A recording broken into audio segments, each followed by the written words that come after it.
everyone, and welcome here at CCHA, also known as Clayton County Historical Museum. We're here in Plattsburgh at Clayton County, right in upstate New York, and today we have a special guest. I was actually excited, very excited to come and record this one today. We have the famous Mike Carpenter. Mike, thank you so much first for really giving me your time, the opportunity to sit down with you and to record part of your life to our beautiful community that I know that you care so much about. So thank you for being here. You're very welcome. Great to be here. That's the nicest thing anybody said about me today, so I can just leave now. We're good. I'm fine. That's good. We're good. So first of all, you're ready to do this? Sure, absolutely. So the idea here is to really get to know Mike. I know you're famous. I know everybody know you, and pretty much know who's Mike. What you see is what you get. But I wanted to go dig deeper into your life, and I want to know where you were born. So I'm just processing how deep we're going to go. Okay, So yes. I got it. Be ready. I'm prepped for this. So I actually was born about a mile from this building. So, Okay. well, not born there, but I was born at the. Ironically, I was on the boat with my father the other day, and we were talking about this. And apparently, when I was born 62 years ago, there were two hospitals in Plattsburgh: the Physicians Hospital and a Catholic hospital on the same campus. The belief is that I was actually born at the Catholic hospital at CVPH at the campus. So I'm a product of Plattsburgh. I grew up with the air base in my backyard, planes flying right over our house on Main Mill Street. So I was right here. I'm pretty familiar with this area. So do you have siblings? I have siblings. I have an older brother, an older sister, and a younger sister. So I blamed every problem I've had in my life on being a middle child. So you are the middle child. I thought so. It happens. The middle child is the worst way to go. It's terrible. So yes. Do you believe the middle child syndrome? It's a convenient excuse. So Okay. whenever something goes wrong, I could say it's that I was the middle child. You were. And ironically, in my family, my brother's 3 years older than me. My older sister's 2 years older, and then my younger sister came a bit later. So she's 7 years younger than me. So I grew up effectively as a kid, as the youngest kid. And then my sister came along, and my brother and sister were getting older, and I was still in that age. So I didn't get a little brother, but I got a little sister. You ever been bullied at school? I was never bullied at school. I never had that. I had a good group of friends. You know, when you grow up in a small area like this, my street, the street I grew up on, many of the people that were there were relatives or friends, and I had friends from the first time I went to school right up through high school that we were friends with. So we didn't have as much of a transient population. And it's funny I say that because we're on the old air base. There were a lot of transients or people from other parts of the country that came to the air base, but they didn't necessarily go to the Plattsburgh City School District. Many of them went to Peru or the outlying areas. So for me, I grew up with a stable of people that I knew. So I never experienced bullying when I was in school.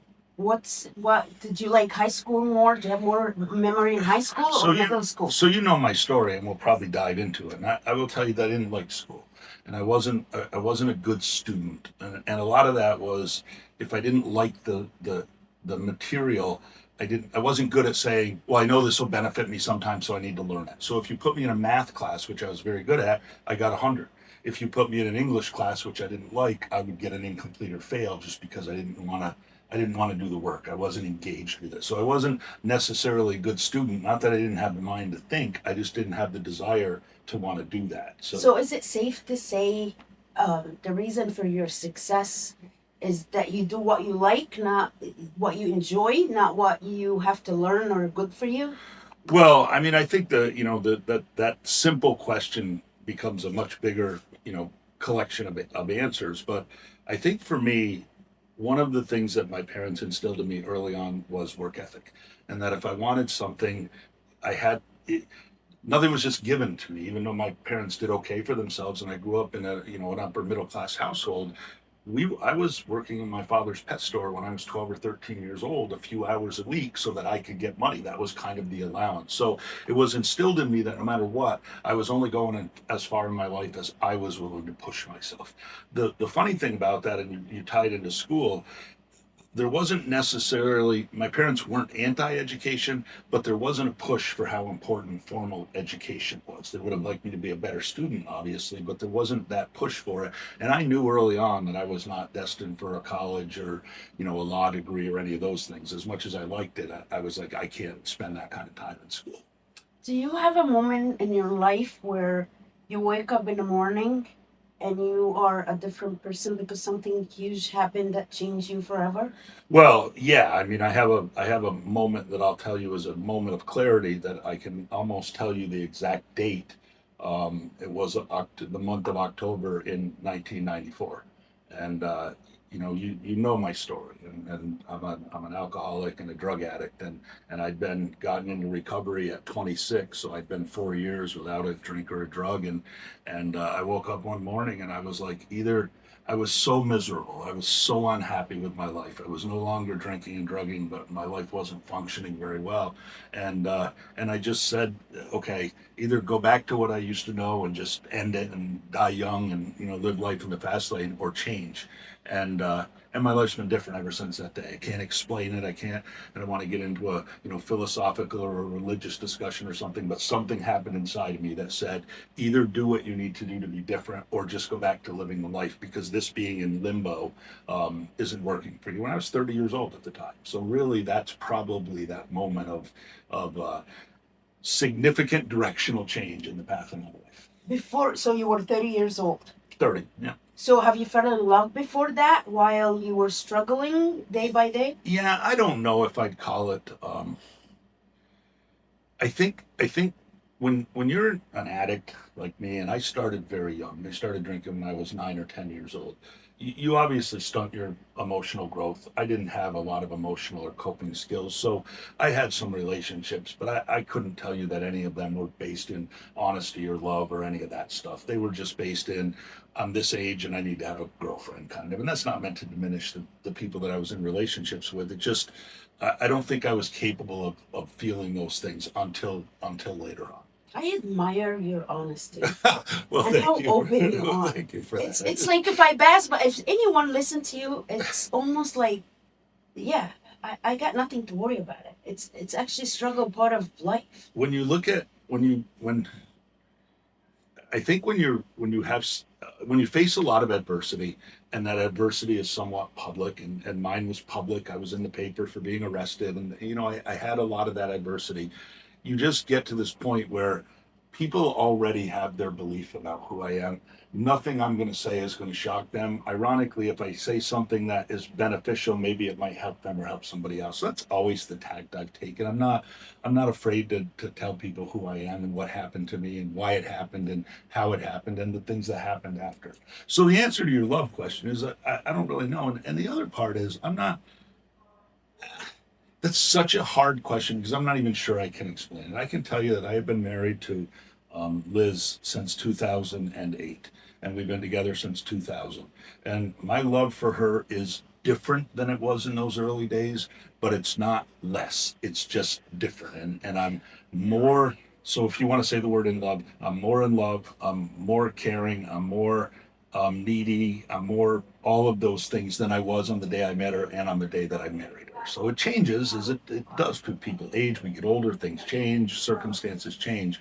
But the way I feel about her has only grown. If it's changed, it's only grown. It has more and different value It has. that It has. serve the time now. It has, you go through that phase when you're early on where it's I don't want to call it puppy love, but it's it's lustful. There's fireworks. And then you're married for a while and life happens and people get sick and you have problems and jobs change and all of that stuff.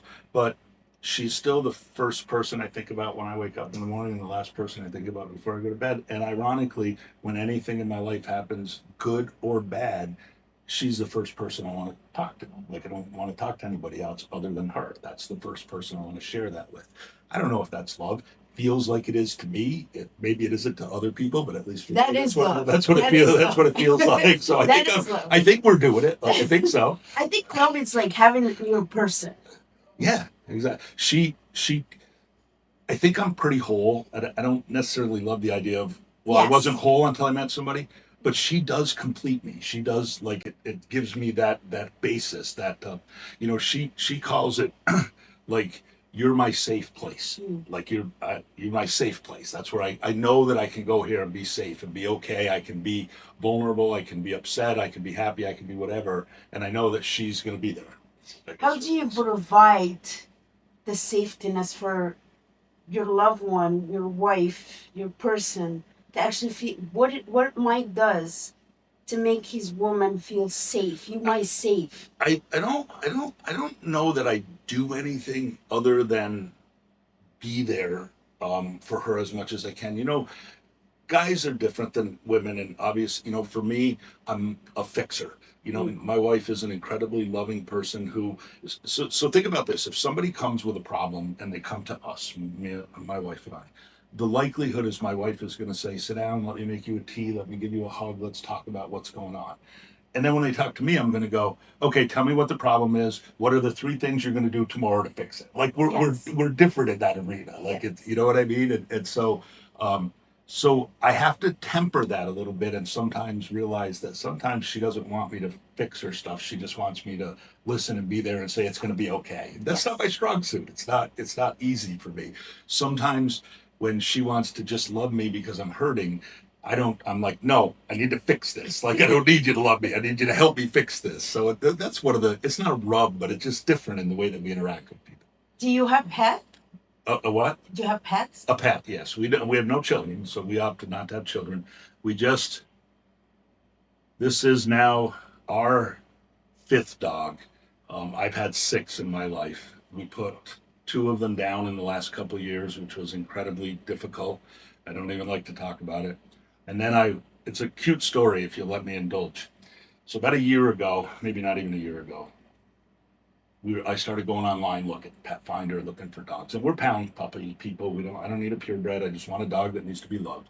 And I found this dog that looked like a Burmese mountain dog in a kennel, in a shelter, and he has his paw in the air like this, his right paw in the air, and he's a pup. And I'm like, I told my wife, I said, Lizzie, I want that dog. That's the dog I want. So I tried to get a hold of the shelter for a long time. They wouldn't return my calls, nothing. Then the picture came down, so I figured the dog was gone. Some number of months went by, and I'm online looking again, and there's that same picture. So I went through and I filled out all the application for the shelter, and they called me back and they said, we have that dog. He's been returned to the shelter. He's 2 years old. He needs a home. So we drove down. It was outside of Albany, and we met this dog, and I fell in love with him the day that we met him. We picked him up a couple of days later, and he's been with us now for 6 months, and he is just phenomenal. I take him with me everywhere. He comes to the office every day. He runs around my office. He gets treats everywhere. I mean, he just is phenomenal. And What's yes, his name? Gunner. Gunner. Gunner. That was his name. We probably wouldn't have named him that, but I didn't want to change it. So he's great. He's just a great dog. So yes, very happy. Mike, what makes you get up every morning? If people like you, you get up and you start all over again.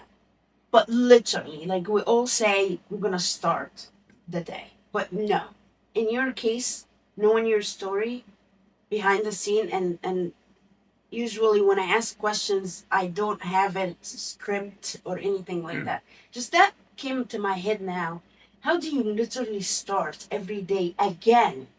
So Being sober and keep going. yeah, so you know what's fun? I haven't had a drink or a drug in 35 years. So the longer I've been sober, obviously a lot longer than I ever drank. So it's not a battle to not drink for me. It is for people who are a week, 2 weeks, a month, even a year or 2 years. And there are times when I have some struggles, but as much as that's a part of my life, it's not a battle every day not to do it. But it's the mental and emotional turmoil that can go on in my head that I have to mitigate. And there's a whole lot of science out there about what addiction is and isn't. But for me, it's a spiritual malady that has an emotional component to it. So how do I get up every morning? I'll tell you that in two answers. Literally, I get up at 5:45 every morning. I throw Gunner in the car. I go to the park by our house, and he gets a 1.5 mile walk every day, almost without fail, except on the weekend when I usually get up early and play golf. And then I come home and have a coffee and go to work. But the part that you're, I think, asking about, the more emotional part, I get up every day and try to remember how grateful I am for the life that I have, how fortunate I am that I got the opportunity to change my life. How fortunate I am that I get the opportunity to help other people. How fortunate I am that my family allowed me back in their life after they probably didn't have to based on the way that I treated them. How fortunate I am to be with a woman who still loves me in spite of all my craziness and the things that go on. And when I can have the gratitude like that, I can go and face the day. And when I don't, I just force myself to put one foot in front of the other. So I'm a believer in action. You know, I used to sit on a bar stool at the monopole and talk about all the things that I was going to do tomorrow. And then the next day I go back and sit on the same bar stool at the monopole and I'd say the same exact things about what I'm going to do tomorrow. Meanwhile, life's out on the street passing me by. And I made a commitment to myself many years ago that I'm not going to let life pass me by anymore. Like life is it's not a spectator sport. It's a participation sport. So what am I doing to participate and try to contribute to the betterment of humanity? That's kind of how I get through the day. So you were kicked out of the family before? Well, I don't want to say Because kicked you out of the said that. family, but it's yes. I mean, I it got so the disease of addiction is an interesting disease because we, if you think about somebody who has cancer and then you think about somebody who has addiction, nobody gets mad at the person who has cancer. I said that before Yes. based on your Yes. So quote. yes. So you've heard this story before because it's profound. People don't get mad at the disease of addiction, but it's the behavior that we do. Can't people who suffer with cancer aren't going into their mother's purse and stealing money to be able to go out and do something. People who are addicts are going into their mother's purse or call it whatever you want to get what they need to be able to get high. And that's what the family gets aggravated with. It's not that you're sick, they understand that. It's that there comes a point where they go, we can't let you just keep doing this to us. So I wouldn't say that I got kicked out of the family, but there was a pseudo ultimatum. It's like you either need to change or we're going to distance ourselves from you, as they should have, because I was at that place where I was taking advantage of people that I professed to love. And it wasn't that I wanted to take advantage of them, it was that when you're in the throes of addiction, everything that you say matters only until you need to get your next fix, and then that doesn't matter so that you can get it. So that's what I mean when I say that. So not like they didn't kick me out and say come back then, but they were trying to get me to get to the place where I was different than what I was then. So if someone watching us right now, Yeah. Mike Carpenter, you a very successful person around our community. You give back to the community. You really do. What do you advise young people who are struggling right now that one day they could get up and be Mike Carpenter and successful in their own personal and career? It's a fabulous question. It's a fabulous question that is probably unanswerable because it's different for everybody. You know, I have been to literally in the 35 years I've been doing this, 100, maybe more, a couple hundred, funerals. And not necessarily physically to them, but I've been around people who died of this illness. I know people that were told if you ever shoot heroin again, you're going to die. If you ever drink again, you're going to die. And 2 weeks later, they're shooting heroin or they're drinking it, and then they're dead. That's how powerful the disease when you're in the throes of it are. So I think that for me, I had to get to the point where it didn't matter that my family wanted me to be better. It didn't matter that my girlfriend wanted me to be better. It didn't matter that I got arrested and I didn't want to be arrested anymore. I woke up and I said, I don't want to be this anymore. And I don't I know in the world, and I don't want to fight with people who work in the world of treatment or whatever, but I know in the world of treatment, there's this idea that you don't need to hit bottom to get better. In my experience, in order to make a profound change in your life, and whether it's weight, you pick any of the kind of social ills, I think you have to get to a point where you look in the mirror and go, I don't want to be that person anymore. And then the doors open up for people to help you, and everybody's there. But until I said that, I don't know that I could have got any better. So when you ask me that question, the heartbreaking part of it is I don't know how to tell you to get to that place. Like I just don't know how to tell people to get to that place, which is heartbreaking. It's for me, it's literally heartbreaking. Did you ever thought about you're gonna be where you're at today? Oh God, no. I was when I was probably 18 or 19. First off, I've had like a suicidal ideation all my life. Like it was there long before I ever drank or drugged. Oh, is It that was so? oh yeah, it was, and it's been there. It's been there through my whole life. It's at bay. I know how to arrest it now and You keep it okay from now? doing it. Yeah, yeah, yeah. And it, but it's always been there. Um, so when I was young, I mean, I was living life in the fast lane. It was in the drug culture, and I didn't care if I made it to 30 years old. I didn't have these dreams. I didn't want to be any of that stuff, and I'm not even sure that I had these dreams after I first got sober. Um, when I went to work in the business that I'm in, which was my father started it, and I'm now the president and CEO. I went there and signed on with him, and I said I'm going to stay for 1 year. I was not going to be in his. I just needed a job. He gave me an opportunity. I had some work that we could probably do. I mean, that was almost 30 years ago. I'm still there, and I, now run the company. So I never was a person who had dreams. Kind of my life followed the circumstances of what my life was. And when when you go as far down as I did, and then you get sober, go back to what you asked me about getting up in the morning. I have gratitude just that I get up every morning and I have a roof over my head. I have food to eat. I have love in my life. I have friends. I have family. Like those basic things are enough for me. And it's funny, Lamiaa, as I've gotten more successful, as I've acquired things, as like all that, it's easy to forget that at my core, I'm still just this person. We were chuckling before we started this about I just want to be listed as regular guy. Like I'm just a regular guy who didn't do anything special. I had a father who had a business. He took a chance on me.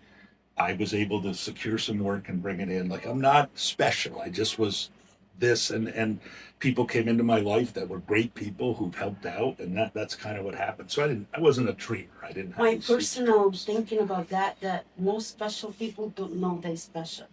The real special ones. They don't know that they are special. Mike, what's your relationship with your mom?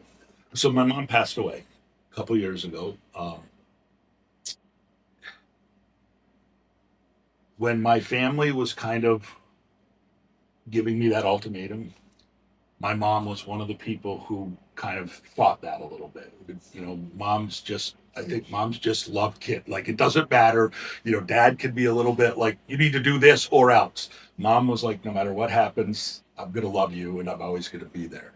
So I had a great relationship with my mother for a lot of years, and in the end, she got very sick and she was in a nursing home, and my sister was mostly her caretaker. I would go there pretty regularly, but it would hurt when I would go there. And but in the end of her life, when she was in the hospital, I went up to the hospital one night, and she was a huge Elvis Presley fan, and she was not. She was just laying in the hospital bed, not on life support anymore. And I put on an Elvis Presley clip on YouTube, and I laid it on her chest. And I don't know if she squeezed my hand or if I just feel like she squeezed. I don't know, and I don't care to know. But that's what I remember of that. And then she passed away, and I miss her profoundly. It's a huge loss for me. Do you, do you remember something when you were young that you were scared of mom or worried about mom? Um, No, I didn't. No, mom was pretty Safe. She supportive. was your Yes, she safe she was spot. safe. Dad, my father was the disciplinarian. It was a traditional marriage. My mother worked a little bit, but for the most part, she stayed home and raised the kids. My father was working, and he was always entrepreneurial. So he had his day job, and then he had second businesses and things, and he was a great provider. But it was always mom raised the kids. When there was discipline that needed to happen, she would tell dad, and dad was a disciplinarian. So she was always safe for me. It was always safe for me. And remember, I told you this in the beginning. I grew up on a street with relatives, like sisters of hers and stuff. So I didn't only have one mom. I had a row of houses on both sides of the road that I could go to anytime. My grandparents, her parents, lived across the road from us. I could run over to my grandmother's house and have a sandwich at 10 o'clock at night if I wanted. Like it, it was really a special way to grow up. Like I took it for granted because I grew up that way. Then I started talking to people who didn't grow up in this area, like my wife, and she said, "You don't know how lucky you were. Like I lived on a street, I didn't know anybody. Like Yes. I grew up with like the whole street was my relatives. So But yes, mom is just absolutely special person. I'm gonna go off like because it's also your story. Mhm. Um, have you had moments when at the job, when working on your career, where you have a trick or quote that how to turn low moments at the job to a successful result? So in other words, I'm faced with adversity at work. What am I going to do to change that to a result? I don't know if I have a specific thing I could tell you. I would say that I think that I've never been afraid to put myself in the middle of whatever a problem is. I'm not somebody who shies away. If there's a problem, I'll give you an example. When the fire alarm goes off in the building and everybody's running for the doors, I'm running out into the building to see where the fire is. So I've never shied away from adversity when it happens. Sometimes it can be overwhelming.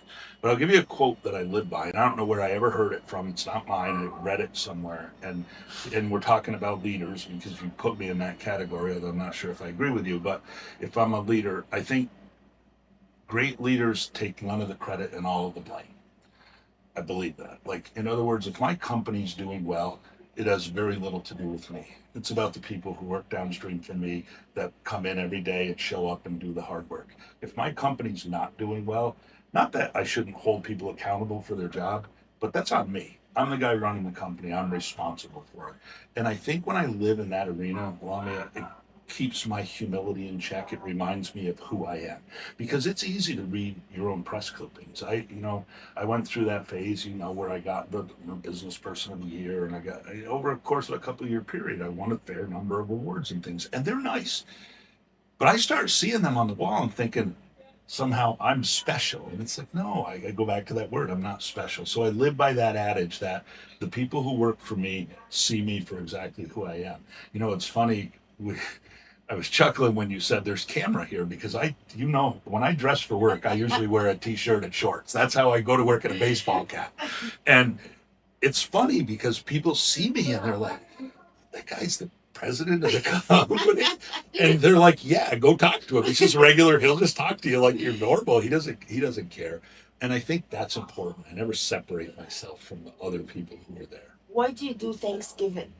What do I do Thanksgiving? Well, it's Yes. fun. And this is very, maybe people will be like, what do you mean? Why you do Thanksgiving? But do you want to Thanksgiving. explain Thanksgiving? Thanksgiving I for am us. very impressed by that day. Thanksgiving for us is very, very American as I grew up. It's turkey and football and family somewhere. I mean, it really is. Those are the three things. You get up in the morning. Now, I will tell you that I have belonged to a 12-step program for many years. I typically will go to a 12-step meeting on Thanksgiving Day because I want to be reminded how grateful I am for what helped me to change my life. Um, so that's one thing that I do that most other people do. The rest of the day literally is turn the football game on, somebody's cooking a turkey, the family's getting together, we're hanging out, we're eating too much, and then I'm going home and getting up the next day. That's what Thanksgiving is. That's what Thanksgiving to you. That's it. It's nothing more than that, nothing less. That's is just pretty typical. What do you give back to the community, Mike Carpenter? You know, when I was young, I spent all of my life taking from society. I spent all of my life being somebody who, what's in it for me? What's in it? Whiffle. What's in it for me? What can I get? I made that commitment when I got clean that no matter what, I was going to give back. Our kind of role, and everybody does this differently, and go back to cancer again. If you're a cancer survivor, the likelihood is that you're going to donate to cancer, you're going to work in the cancer, like that's what happens. So for me, it's addiction and mental health. Our business, the Northeast Group, we built the business on hiring people who nobody else will give a chance to. Whether they were people who come out of incarceration, people with domestic violence problems, people with addiction problems, people with mental health problems, where other employers say, oh no, we're not hiring him. We like to say, send them to us, we'll take them and help them. And so that's one of the things that we give back.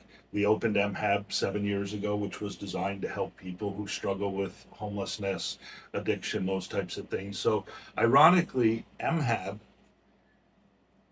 happened as a result of Betsy and I sitting in I think it was her office actually, but we're sitting in her office one Tuesday afternoon, and we said, we don't think we're giving back enough to the community. What more can we do? That's how that whole thing happened. So I'm a believer that the world is a better place when those of us that have some success make sure that the rest of the people who don't have success are afforded the opportunities to get to a place where they can live what I call their version of the American dream. Not mine. I'm not telling you you have to do this. I'm asking you, what do you want your life to look like? And let me be a person who helps you get there. So that's kind of what we give back. What's your hobby? I'm an avid golfer, and I'm a huge sports fan. I played hockey all of my life. I was a three sport player. So throw any sport out there and I'll play or watch it. But as I've aged, I can't skate. Like, so with golf is, I can't get hurt playing golf, or at least, I can't really do that. And I'm also an avid fan of horse racing. I've been for 40 years. Me and a gentleman who I won't name just purchased a very small percentage of a racehorse that will run at Saratoga this year, and so it's my first love. I just enjoy it like you can't imagine. So those are the two things that drive me. How about your favorite actor? Good question. My favorite actor. So I'm going to preface this by saying I'm only talking to you about them as actors, not as Correct. not My as view. spokespeople or This their whole points of view. podcast That's is right. about That's who you right. are as That's a right. person. We As an don't go actor. any So that's right. what do you So- believe. So if I'm going to look at actors, I have to go with De Niro and Pacino. I mean, they just are fabulous, and those are the kind of movies I watch. Like, I'm not a sci-fi guy or I'm not a fantasy guy. I like the kind of cops and robbers, mob shows, things like that. So those two guys would So if fit you in this list your category. favorite two movies, what it would be? Okay, so the first one is Shawshank Redemption. All right. Best movie I think I've ever seen, and the second one would probably be Heat Oh, with De Niro and Pacino. Yeah. One the cop and one the bank robber. Those are probably my two oh, favorite. you like gang style. I do. I'm a huge Sopranos fan. Yes. That stuff. You know what? And it's funny that you brought that up, because one of the things that never left me, like, part of my drug life was the lifestyle. I didn't like waking up every morning hungover and I didn't like that as much, but I love the lifestyle. Fast cars and drug sales and running from the cops. That to me, and it's never left me, Lami. It never left me. Like, it really is crazy. I bought a sports car a few years ago. I bought a little 350Z a few years ago. Lizzie and I did. And we call it stick shift therapy. And I get in that car, and I'm not going to tell you how fast I drive it, but I drive it faster than I should, because I need that excitement. It gives me that little edge. So that piece has never left me. Like, I really am enamored by the whole, And you the whole still lifestyle. enjoy it. Love it. It's crazy. I don't want to go back to dealing drugs. I don't want to do any of that, but I am enamored by the lifestyle. That still catches. That is so funny to It's know crazy. that. What kind of music do you like? I'm an old classic rock guy. Yeah. I'm a fan of the Who, Led Zeppelin, Rolling Stones. You go back. I don't follow much of the newer stuff. I mean, if you were newer for me, I'd be thinking, Guns N' Roses and stuff like that. But I'm a classic rock guy at heart, and I've been to a lot of shows over the course of my lifetime, both while I was drinking and in recovery. So my wife and I still go pretty frequently. I'm gonna step away from the struggle, the addictions, Yeah. all of that, and I'm gonna dig deep more into Mike. I'm gonna ask you one question that has two lines. Okay. If time goes back, what away from, of course, obviously we know you should have never started any of the stuff you did and all of that. But if you think of one more thing that you regret doing, what it would be? A regret that I have, either of not doing or of doing. Yes. Away from, of course, the what So you're we not- know about you. So you're not going to like this answer, but too bad, because I'm a guest. So I'm going to give you this answer anyway, okay? I don't have any regrets in my life. Not one. I actually love this answer. And I say that because I'm one of those people who believes that I am where I am today at 62 years old because of every event and experience that happened in my life. And if one of those things had been different, if one of those nights I hadn't have got arrested, if one of those nights I hadn't met somebody, if I hadn't have lost this job or got that job, I'm not sure that my life winds up where it is. And so I live in this world of saying, I appreciate the life that I have today. And that's what keeps me from regretting things. Now, that doesn't mean there aren't certain behaviors that I did that I don't, but overall, I struggle to answer that question because I really won't go back and live in the idea that I wish it could have been different. Now, if when I was growing up, you asked me what I wanted to be or something like that, yeah, I wanted to be a pro athlete like most boys who are sports people. And naturally, I didn't have the skills. I always thought I would make a good politician when I was younger. I think you would. I'm not so sure today, but I always thought that that would be something. But you know what was funny? A lot of that had more to do with the thirst for power than it had to do with wanting to do what's right. The irony of it is today, I don't want to do that because I think I can do more good in the world as the person that I am than I could if I got into elected office. So I kind of lost that. But if you're looking for regrets or things that when I was younger I would have wanted to be different, those are probably the things. But can I give you one other thought? And so remember this: it's nice for me to live outside of the world of addiction, but I can tell you this, that I can go back as far as I can remember, 3 or 4 years old, and I think I had this illness back then before I ever put drugs in my system. And I say that because I never felt like I fit in. I always felt like I was an outsider. I always felt like I didn't belong. And I had friends. I had people that I played sports with. I had friends. I like all that. But I inside felt like there was something different in me. Like there's something inside me that those people don't feel. Like all those people got the manual on how to live, and I didn't get the manual on how to live. So it's hard for me to separate those things because it's been so much a part of me all of my life. Do you still have a bucket list, Mike? Great question. I never was a bucket list guy. I didn't have all these things that I wanted to do. And most of the stuff that I kind of wanted, I've done. My wife and I are like to travel a lot. So I'd love to go to Australia for a month. We haven't been to Hawaii yet, although that's coming probably in the next year or two. But I don't. That question always intrigues me when people ask it because here's how I look at it. I'm 62 years old next week, actually. I don't want to. I don't want to die anytime soon. I'd like to live another 30, 40 years and be healthy and live. If I die tomorrow, today, I'm okay. My life is good. Don't I got good friends, good family. I'm not at odds with people. I'm not fighting with people. I've accomplished a lot. I think my legacy would be there. I'm pretty content with what it is. I don't need to say, oh well, quickly before this ends, I need to go and do this. So well, I don't really have a bucket list. I don't have a written one that says, here's my bucket list. Did you travel outside the States? We have. We've been. So where have I been for countries? I've been to Europe twice. I've been to Germany, been to Switzerland, been to Italy, Canada, obviously, Mexico, and a number of islands in the Caribbean. So we've done some travel, not a ton internationally. We've been all over the United States. I've been to most of the states, at least in the continental part, not Alaska or Hawaii, but in the continental. So we stay not close to home, but we travel in the U.S. I'm one of those people who says there's really great stuff to see internationally. There's a whole lot of great stuff in the United States of America. There's a whole lot of great stuff that goes underrated. I'll tell you, when I turned 50, we took a trip halfway across the country. My mother-in-law lived in Iowa. So we drove out to Iowa and we took 2 weeks driving back. And I went on a website called American Roadside Attractions. And it had all of these really obscure, not like the big tourist places, these obscure little places in all of these little towns. And so we spent 2 weeks driving back, going to all these places to see things in towns that are like cool, like not the big touristy stuff, but cool. And I'll tell you one more piece to that.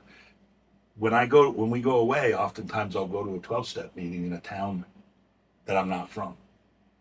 And I find out all the great stuff to do in that town because the people who are there are locals. And so I go to them and I have this built-in friendships to say, so we're visiting, tell me what I want to do in your community. And don't give me the touristy stuff. Yes. Don't tell me this museum and this. Give me the stuff that you guys do, like the really cool stuff. So when we travel, we try to find like unique stuff that other people don't do. From Mike's perspective, I always think he's such an inspiring guy. And I love that about this community. I think our community have one of the most inspiring leaders, and you are. I respect you so much, Mike. You know that. I do. Um, what do you think the coolest thing about Plattsburgh or the North Country? Yeah. I will tell you that the people and the community, and I think that when you live, Plattsburgh's a unique place because we're in this huge state governed by the biggest city in America, one of the biggest cities in the world, one of the most well-known cities, but we're part of the state too. And we don't have a lot of say in what goes on in the state or any of that because we're small. So we almost have become insular, if that's the word, where we're dependent on each other. And we recognize that we have to have each other's back. Of all the things that I would tell you about people here, I love the fact that many competitors in business, if you talk about business, many competitors are very friendly with each other. So like we're in the warehouse business and I know all the other guys that are in the warehouse business. Many of the accounts that I have go to they leave me and they go there, they leave them and they come to me. We'll actually talk to each other. I'll actually get a call from somebody saying, "Hey, we have this account. They've decided that they didn't want to work with us anymore. They're coming to you. How would you like me to pack the boxes for you to make it easy?" Those kinds of things I don't think happen in bigger communities. We almost recognize that we're more responsible for each other than what you might be when you live in a bigger community where it's much more of a numbers oriented. We care about each other, literally care about each other. So I that's the know. part. I will tell you, Plattsburgh is tough. I think that it's a struggle here for a lot of people. I'm older. You're a little bit younger than me. I still think quite a bit younger than me, but we we there's not a lot for younger people to do. We become a great community for people that are in their 30s, young families, that stuff. It's safe, the schools are good, all of that. When you're in your 20s, and I grew up here, when I was 18, I couldn't wait to get out of here. Get me out of here. I need some excitement. I need some. But then when I got older, I was like, that's a really great place to live. I don't have to lock my doors. I know people like it. It's so we have that. The other thing that I don't think we tout enough here is that we have an Olympic village 40 minutes from here that's hosted 2 Winter Olympics. One of the greatest tourist destinations in the world is right here in our backyard.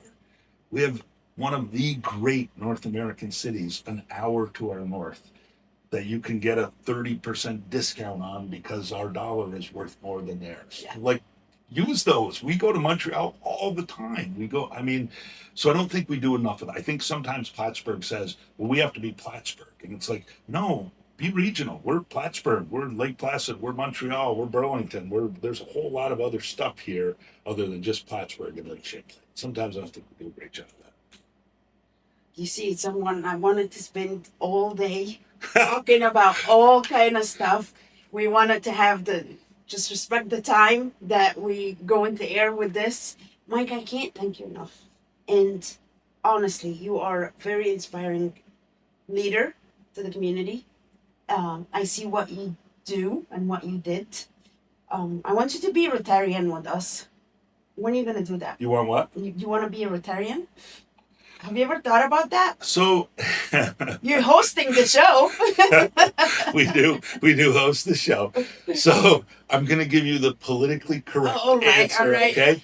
Betsy's a Rotarian. Betsy and I have separation. So Betsy is the Rotarian. I'll do the things that I do. I think the Rotarians are great. I think that it's a service organization that does things. In fact, they gave me I hope I get this right, the Paul Harris Fellow the Morning Rotary did a few years ago.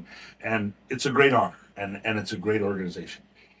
But because of the lifestyle that I lived, I have my service commitments built in. Like I don't need to go looking for them. And I sometimes think people join Rotary so that they can say, I want to give back, but I don't know how to give back. I live this charmed life.